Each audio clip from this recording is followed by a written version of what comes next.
सिर्फ आप मुझे 10 सेकेंड दीजिए, मैं आपको परसेंटेज का इंक्रीज एंड डिक्रीज के कॉन्सेप्ट को ऐसा समझाऊंगा कि आप कभी जिंदगी भर नहीं भूल पाइएगा।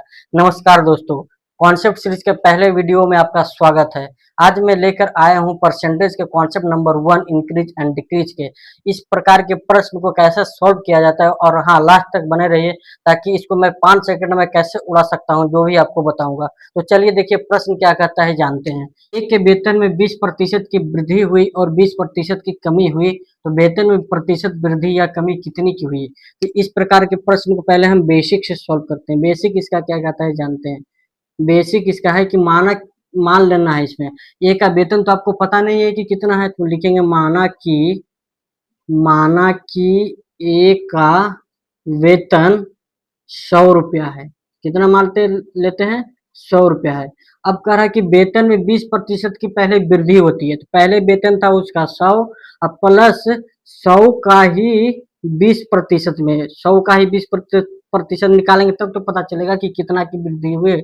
तो 100 का 20%, तो इसको काटेंगे 20 में 100, ये हो जाएगा 20 भी 100, तो 100 प्लस में 20 एकम 20, ये आ गया टोटल आपका कितना 120।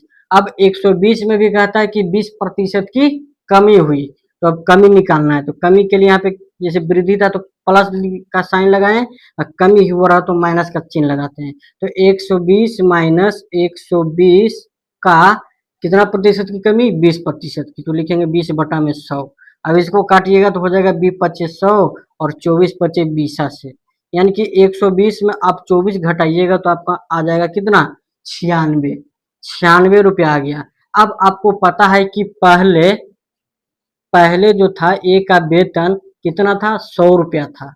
अब उसका वेतन जो है कितना हुआ, हो गया 96 रुपया। तो आपसे अगर हम पूछ सकते हैं कि पहले 100 था अब 96 रुपया, तो आप क्या बताइएगा। बताइएगा कि हाँ भैया, जो पहले 100 था अभी 96 हो गया, मतलब कि 4% की इसमें क्या हो गई, कमी हो गई। ठीक है, तो इस प्रकार के प्रश्न को बेसिक से इतना लंबा सॉल्व करने की जरूरत नहीं है। आइए इसको मैं 5 सेकंड के अंदर कैसे सॉल्व किया जाता है इसको मैं बताता हूँ। तो अगर कहीं भी क्वेश्चन में जितना परसेंट का वृद्धि हो रहा है और जितना परसेंट कमी हो रहा है दोनों सेम है, तो इस प्रकार के प्रश्न को कैसे सॉल्व करते हैं। देखिए इसमें आपका एक फॉर्मूला यूज होगा, एक्स स्क्वायर बटा में 100% करना है। कब, जब आपका जो परसेंटेज जो है सेम रहना चाहिए, इंक्रीज का भी और डिक्रीज का भी परसेंटेज क्या होना चाहिए, सेम होना चाहिए।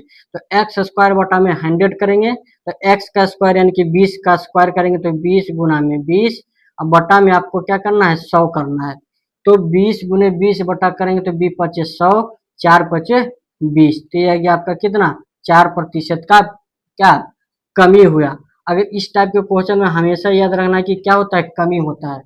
तो एक के वेतन में इस प्रकार आप इसको बेसिक से बना सकते थे, और इस प्रकार आपको ये 5 सेकंड के अंदर बना सकते थे। आई होप आपको आज का पहला कॉन्सेप्ट बिल्कुल समझ में आया होगा। कल इसी में मैं इंक्रीज एंड डिक्रीज का ही टाइप नंबर 2 का कॉन्सेप्ट लेकर आऊंगा। धन्यवाद।